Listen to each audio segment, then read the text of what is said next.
Welcome back everybody to Forza Horizon 5, and again we're in online A-Class racing, street racing this time, and yeah, we're in the 2022 Ford F-150 Lightning Platinum.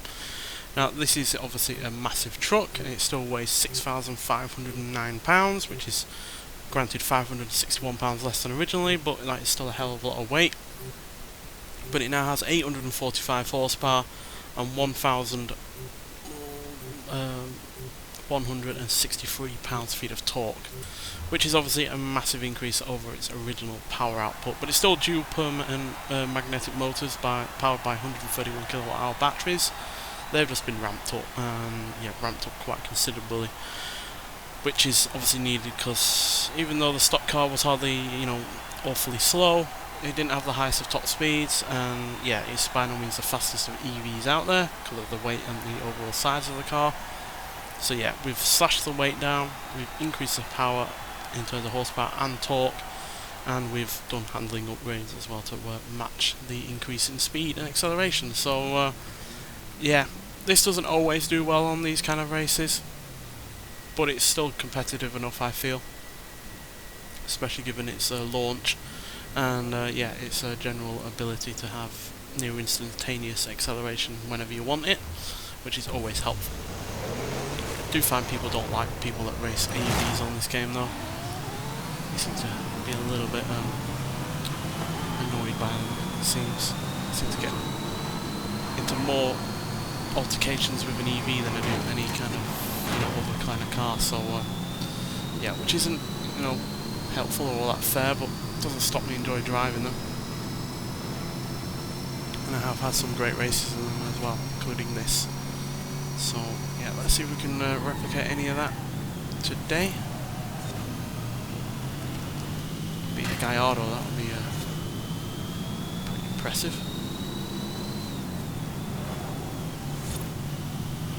It's quite a lot of noise as well for an EV.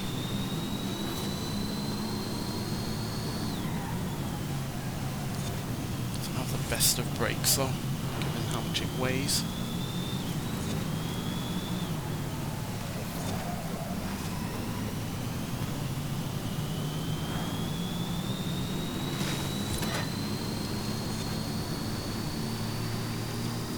Got a pretty good top speed of 165, not quite as high as the Tavascan concept, but still pretty decent. Where'd them two go? They seem to have had an altercation all on their own. Well, I'll have third place if you don't mind. Another good thing about this, if we come up against anything like a Beetle or anything, we're just going to swat that out of the way because this weighs so much. Which is obviously a possibility in these street races. It does have a lot of understeer though, this, so that's also something to be wary of. As soon as you get it on a straight, it's just like boom, and it's away, even when it weighs as much as it does. Which is one reason I cannot wait for the Hummer EV to arrive. That is actually this week, in fact, so I look forward to racing that at some point, but yeah, still. We've nabbed a third place. Oh, this small lobby doesn't particularly benefit us, because yeah, this thrives on chaos in these kind of races with all the AI vehicles that can be thrown around and the like, and take advantage of that. But still, third place is a podium position, and I'll take that. So yeah, acceleration wise, it can now do 0 to 60 in 2.924 seconds, which is more than a second quicker than originally, as it could do originally 4.015 seconds to 60, and it can now do 0 to 106.348 seconds, which is nearly 4 seconds quicker than what it could do originally, as in its stock form it could do 0 to 110.1 seconds. So yeah, significantly improved in terms of acceleration. Handling is also better as well. I know it didn't particularly show it off there, but that's just because that was a far more corner heavy point to point than it's really used to, but yeah, it is really rather good in terms of handling especially in terms of fast corners and coming out of corners especially.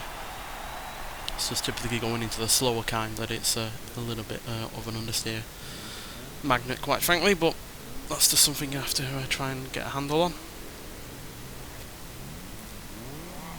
So I've got someone else in here now. think it's a Ferrari, maybe? I'm not sure. Yeah, this looks equally as corner heavy, so we might not do as well here.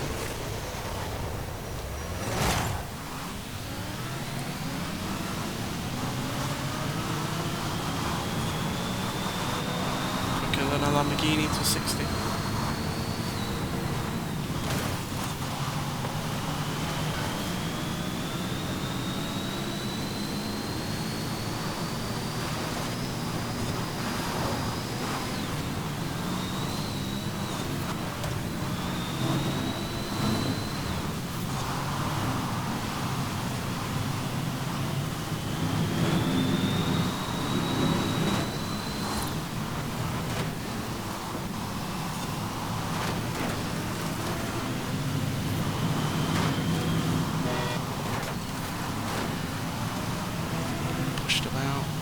By Bentley or Ferrari, which is not quite common.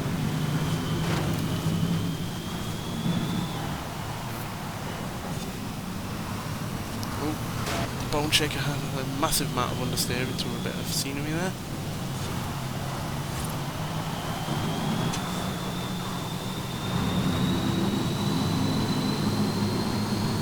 Wary of any AI cars on the line.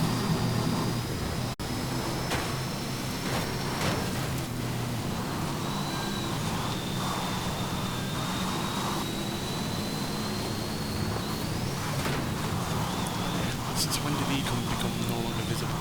Or invisible even? Yeah, slow corner, I'm not going to have the best handling there.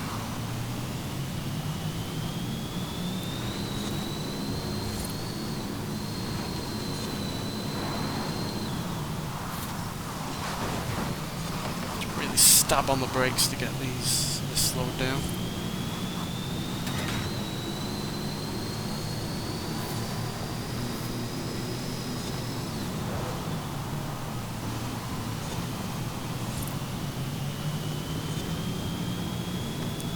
Considering the Bone Shaker is a pretty OP car, we've reasonably kept up. And again, we get a third place, so again, I'm fine with that. Could have been a little bit better in some of those corners, but overall, yeah, I was really impressed with that, especially considering we had the Ferrari and the Bentley nibbling at our rear end a couple of times there. So, yeah, just goes to show that a massive truck can prove competitive enough, and look, we're only just over 2 seconds slower than the Bone Shaker, which, like I said, is a pretty OP car for A class. So yeah, we maintain third position in the championship overall, so yeah, hopefully we can at least maintain that position in after the next race, or even improve on it. So yeah, let's see what happens. So yeah, we're dealing with a bit of a heat wave in the UK at the moment, so that's why I've not been necessarily putting out these kind of videos lately as much, because, you know, film reviews and, you know, updates on that regard generally don't take as much time or include as a massively overheating Xbox to do any of that. So yeah, that's why Forza videos have been a bit light in the last week or so, because yeah, it's been extremely hot and this Xbox regularly puts out quite some heat. So yeah, and I can't, with my poor eyesight, I can't sit far away from the TV, and even if I could, my headset wouldn't reach that far either. So yeah, Cap 22 there. Right, let's see what happens here.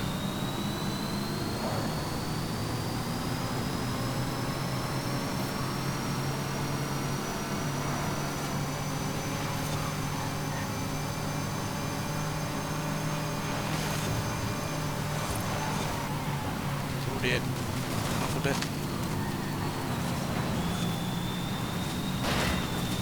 Thank you, Bentley, for mostly clearing that barrier there.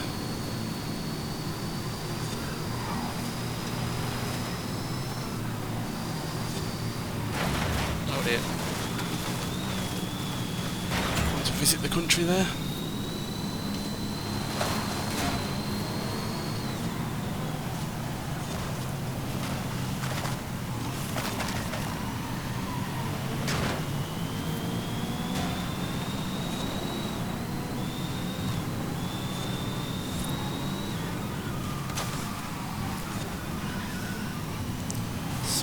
speed out of the corner using all of that torque. Hell of a lot of torque this has. We step behind the bone shaker again. Might be an OP car, but it seems to be one that is very on the raggedy edge of being any good. Oh dear. Speaking of which, raggedy edge.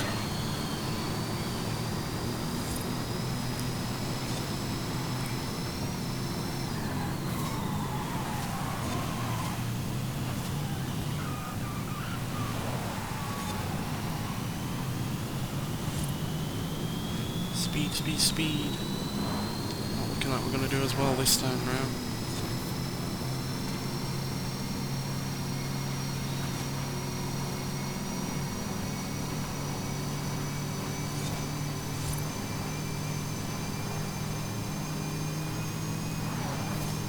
No, we're not. Oh well. Can't always win everything, can you? And yeah, I'll put it down to a few accidents with road furniture there. But still, I really enjoy driving this car. It's, you know, easily one of my more favourite EVs to drive. In fact, there's very few, I don't think there's any EV that I hate driving on this game. In fact, so yeah, it's easily up there for one of my favourites, just in terms of pure power that it's got going on. But obviously, in terms of pure power, we have the Hummer EV coming, which has even more power than this, even when this is upgraded. So yeah, I look forward to driving that online and reviewing it and doing anything else with it. But nonetheless, thank you for watching, and I'll see you in the next one. Bye.